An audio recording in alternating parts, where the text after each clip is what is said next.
What's up, everybody? It's another edition of Fast Five. I'm Scott Prather. That is the annoying Jay Walker.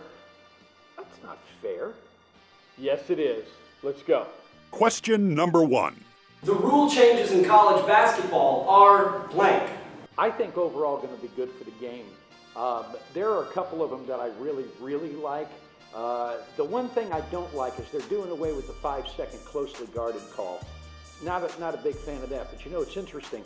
On our website, ESPN1420.com, I've got a story about all of the rule changes. Bobby Pascal, former Raging Cajun basketball coach, on my Facebook page made the comment, I like the changes. He also liked the women's basketball changes where they're going to 4 10-minute quarters, and at the 5th foul each quarter, you got the double bonus and there's no more 1-and-1. He said he wishes the men would adopt that too. That's the only rule I don't like. 4 10-minute quarters. I hope this doesn't carry over to the men's game. Good luck getting that done in a quick amount of time. But as far as the men rule changes go, sorry, Bobby. It's all about offense. They want more scoring. Let's pick up the pace. Overall, 1 or 2 I didn't like, but like him, I like most of it. Question number 2. Raging Cajun shortstop Blake Trahan being selected 84th overall in the 3rd round of the MLB Draft by the Cincinnati Reds is blank. Surprising.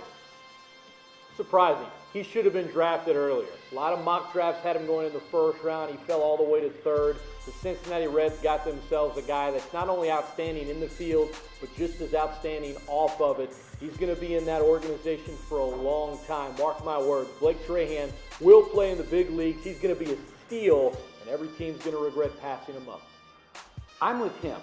You know, everything that we heard, I mean, there were so many clubs that really liked him, anywhere from 26 to 40 in the draft, to the point where, you know, there are a couple of them that showed up this weekend just to make sure that, you know, he wasn't talking to other guys, and yet he dropped all the way to 84. So that was a big surprise to me.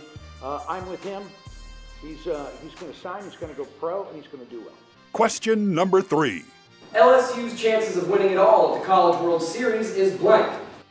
Not as good as it was yesterday. TCU winning in 16 innings last night puts them on the same side of the bracket as the Tigers. I think TCU could be the toughest draw out of all of the teams that are going to be in Omaha because of the way they pitch. I said the last couple of days, if LSU's going to win the national championship, they got to swing the bat a lot better than they have the last couple of weeks. That's going to be hard to do against this TCU pitching staff. That's just it. They got to get the bats going offensively. Their pitching has been there, but TCU's ultra talented. I think Florida is one of the better, more talented teams that's in Omaha. So LSU's chances, I wouldn't put them at the bottom of the 8 teams. I'd put them about 3rd. And you know what? Those aren't bad odds.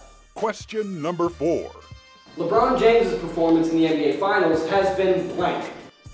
Incredible. I got a bad back. But let me tell you something. I would have had back surgery a long time ago if I had to ever carry any kind of load that LeBron has carried in these finals. They're up 2-1. Are you kidding me? Against a team that was historically, record-wise, one of the best in NBA history? Who's LeBron playing with?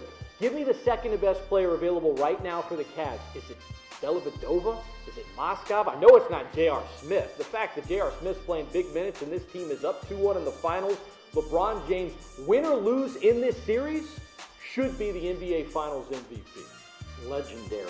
At least that's what it's going to be down the road. This team's up 2-1. Really? This team is up 2-1? There's only one reason why. It's LeBron James, who is now, you know, you can go ahead and diss the guy because he took his talents to South Beach. But even his biggest critics are going to have to admit now that he's one of the 2 or 3 greatest players to ever put on a uniform, and he's showing it right now here in the playoffs. Why do you have a bad back?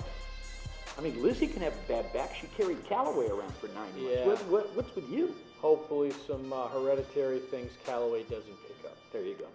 Question number 5.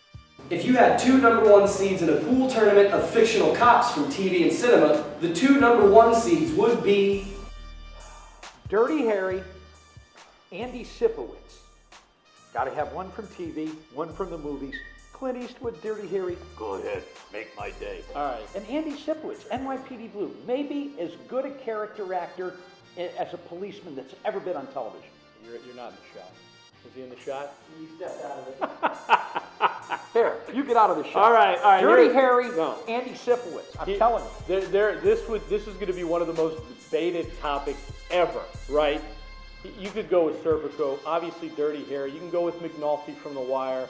I'm going with John McClane, the Die Hard movies. I mean, Die come Hard. on. I mean, Okay. he's #1 overall seed. Okay. Then I'm going with Vic Mackey. Anybody that watched The Shield, it's an award-winning series. I never watched that. It put I still like FX. Sipowicz better. Vic Mackey, anybody that's watched The Shield is with me. That put FX on the map. Now they're out there making great award-winning dramas. It was the first show. Like LeBron James, he carried that network on his back. Michael Chiklis, oh, the commission can't play this tough cop. You damn right he can, and he did. Vic Mackey, John McClane, my two #1 seeds. Dirty Harry, Andy Sipowicz. Let's rodeo. That's it for Fast Five. We'll see you next week when RB fills in for him. That's the Opinionated Diverse Birdman. I'm Scott Prather. See you next time for ESPN 1420 and .com. Bye.